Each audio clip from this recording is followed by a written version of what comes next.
My name is Martin Madert with the Witness to War Foundation. It's November 3rd, 2019, and we're in Seattle, Washington for the United States Marine Corps Vietnam Tankers Association reunion. Sir, if you wouldn't mind, please stating your name and spelling it for me. My name is Carl Hokanson, Hokanson, and it's C as in Charlie. And what dates were you in the Marine Corps? August 27th, 1969 to August 26th, 1971, active duty. I was officially discharged with my honorable discharge in August of 75. Terrific. And any notable units you served in? I served with Delta Company, 1st Platoon, 3rd Tanks, 5th Marine Force Expeditionary Brigade out in Pendleton. I served with them for a year. The United States Marine Corps felt that there was no more need for the 5-man 103A2 tank, so they disbanded the company, and then from there, the next day, I got transferred down to Alpha Company, 1st Tanks Marines. So let's back up, and I want to ask where you're from. What's your family history? I am from Roselle Park, New Jersey, born and raised in New Jersey. The only time I left New Jersey, other than a home address, was Camp Pendleton, New Jersey. Camp Pendleton, California. So I've been to that, yeah. Wow. Any military history in your family at all? Yes, my father was a World War II veteran. He was Army. Matter of fact, I kind of followed in his footsteps. He was a tanker with the M4 Shermans, and then towards the end of World War II, he became an MP, which when I got out of the Marine Corps, after a few years, I became a police officer, and I did 28 years. Wow. So come 1969, the war had been going on for a little while. What did you know and think about Vietnam when you got into the Marine Corps? Not much. Not much. It's always been a thing that was given the example as if you're driving down the road and you hit a dog, and the dog is still alive. What can you do? You can keep going, or you can get up and render the dog, but technically the dog was communism. So they wanted to stop communism in its tracks. So I decided that if I'm going to go to Vietnam, which when we were kids, you were growing it up, watching it on everyday TV, Walter Cronkite today in Vietnam. You know, it was just an everyday thing. But I figured if I'm going to go, I want to go with the best, and I joined the Marine Corps. So any memorable training stories from boot camp? Boot camp was just a nightmare. It was just horrible. And you look at boot camp today, if you look at boot camp today compared to what we went through, you know, there's no stress cards. There was no 3 feet personal space. It was a reason for it, because they trained you and they taught you how to be the best and to take the punishment and to take the pain. And 50 years later, I still have those feelings in me. Any instructors stick out in your mind? There was Gunnery Sergeant Bolsey. He was the CO drill instructor, and he was Force Recon Marine. And when we used to go on our runs, he would, as the platoon was getting stretched out, he would run circles around us, and we got bigger and bigger. And then Gunnery Sergeant Staff Sergeant Robinson, he was the dog teeth that you had here. I swear he would go in and sharpen it every night, because we would be out doing manual of arms and you'd be standing there with your thumb up, and he'd come over and he goes, "Ooh, the snake's going to get you.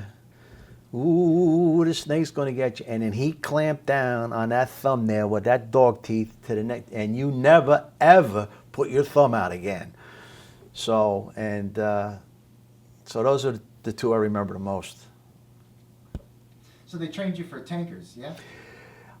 When I left, again, I've been around cars all my life, mechanically inclined. When I left boot camp, when you get your final orders, like they did in Full Metal Jacket, they sit you around and they tell everybody what you're going to be. So me and one other guy in my platoon were 1800s.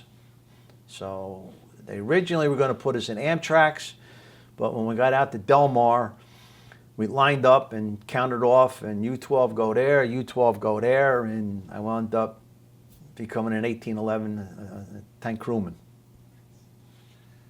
And who's your buddy? Johnny Burns, God rest his soul. What happened? He passed away. Recently or in Vietnam? No, he back here in the States. Okay. So You stayed close after the war? my son is named after him. I was his best man. He was my best man. Just like I have another Marine Corps buddy out in Indiana. Matter of fact, I just got off the phone with him this morning because I met one of my platoon sergeants that today, which was a total shock. And matter of fact, I left him. I had the application. I will be mailing out to him tomorrow morning to join the Vietnam Tankers Association. That's awesome. His name? Arthur Christianberry, Terre Haute, Indiana. So y'all got pretty close. Yeah, we were first heard. We were. The motto was, if we were all going to go to Vietnam, we either all going to come home or we're all going to die, because there was nobody going to be left behind. We always looked after each other on liberty, out in the field, you know, whatever we could. We were first heard. So tell me about some of the memorable experiences you had. Quite a few, even in being stationed out at Pendleton, Oceanside. We were out in Las Flores, 41 area, up there on the hill, looking down on Highway 5. You know, beautiful times. We would go out and we used to drive along Highway 5, and you want to see the expression on somebody's face when you got the tank and you got the gun tube following them, and it's like you see these people in the mirror. It's like, oh my God, they're gonna shoot, and it's like, you know, no, we're not. But incidences, God rest his soul, Gunnery Sergeant Kalicki, a Marine Corps' birthday. We started on Friday. We had the Hawaiian luau. He was an Hawaiian gunnery sergeant. He did the put the pig in the hole, let her cook for 3 or 4 days, and we started Friday night, and come Monday morning formation at 7 o'clock, we couldn't even stand up if we wanted to, but we did the Marine Corps' birthday quite well. And we brought back first tanks when Vietnam, Nixon de-escalated the war. We had to bring first tanks back from Del Mar, and we had to go off out onto the LSTs, go out to the ship and take them off, and there's the ship and there's the LST going like this, and we're in 120 feet of water, and I says, I'm not driving. So I pulled rank. I says, you go drive, because I can't swim that far. I can't hold my breath in 120 feet of water. So it was a camaraderie that it was great. On paydays, we used to go to Carlsbad, to Denny's. We knew Blackie the cook, Sherry the receptionist, you know. So it was a lot of good memories. Matter of fact, it was so good. When I got married in '75, August of '75, we went to California for 3 weeks. We flew into San Diego, got to rent a car, drove to Carlsbad, went to Denny's for dinner. From Denny's, we went to Pendleton, and I was married maybe 4 days, and we were out on the ramp at 41 area, and the OD comes up to me, and he goes, what are you doing? He goes, can I help you? And I says, yeah, here. And my wife goes, would you believe we got married 4 days ago? And the OD looked at me, and he goes, and you're here? I'm like, yeah, I'm here. See that barracks up there? That's where I stayed for 2 years. So, yeah. Wow. Mm-hmm. So you were already kind of telling me about how you didn't go to Vietnam. How did that happen? When I got out of Schools Battalion, Del Mar, I was pulled into the office, and because I was an only son with rare blood, they wouldn't send me, because if I got wounded or killed, there'd be no more Hokansons on this side of the family. And thank God it happened, because I have 4 beautiful sons, I have 3 beautiful grandchildren, I have 3 beautiful daughter-in-laws. So it was, I wanted to go, but yet listening to everybody here today and through the years, it's glad that you didn't go. But I feel that even though it's just, I don't want to take away from what those guys did over in the country. But it was, in a way, I'm sad I didn't go, but yet I'm happy that I didn't go. So. Yeah, absolutely. Mhm. But I'd be interested in hearing your perspective about going back home as a Marine veteran, but not having served in Vietnam. Actually, in this time. when you sit back and with the Vietnam War going on, and of course when you had to fly home on leave, you had to be in uniform to get the military discount, and I couldn't believe it. People are actually spitting and calling me baby killer at LAX, and I'm like, I didn't go to Vietnam. But it's just the stigma and the people that they don't realize.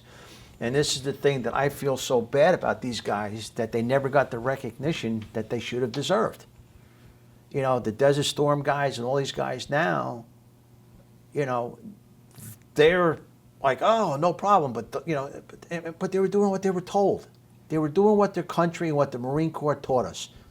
Do what you're told, obey the orders, and stop. Now, there's a lot of policies I didn't agree with, okay, that, when we first went over there, and just because the tanks came landed on the beach, and there was photographers and the girls with the ladies to give everybody a welcome, and there's Westmoreland blowing it up because now he thinks that the people are going to go crazy, but you needed them. The grunts needed the tankers needed the grunts, and it's a shame that these guys do not get the credit that they deserve. And by the time they get around to it, that they're going to be long gone. Now you see, like if I wear my Marine Corps shirt, thank you for your service, they don't ask where you were. Oh, thank you for your service because you're in Afghanistan. No. Well, no, because if you're in Vietnam, they don't say. No. Now the people are starting to see, but they just look at it more towards the Afghanistan, Kuwait, Iraq. That's what they look at, but they forget about these guys that are downstairs here that gave these guys the legacy of what they got today. They deserve more. They really deserve more. And I'm hoping that reading the book, the 4 volumes, that there was a lot of guys that did things that I think I would love to see somebody sit back and say, something, instead of this, he deserves a Bronze Star. He deserves a Silver Star, because the camaraderie downstairs, they all looked after one another, and it's just overwhelming. So I kind of like missed that part, that I don't have that type of camaraderie with them, but I understand why, they are today. Well, I think that's a perfect note to wrap up on. Is there anything else you'd like to add? Well, actually, I joined the association 3 years ago. About 3 years ago, I was on eBay and I found the pin and I researched it. And as long as I was a Marine Corps tanker, I was able to join the association, which I did.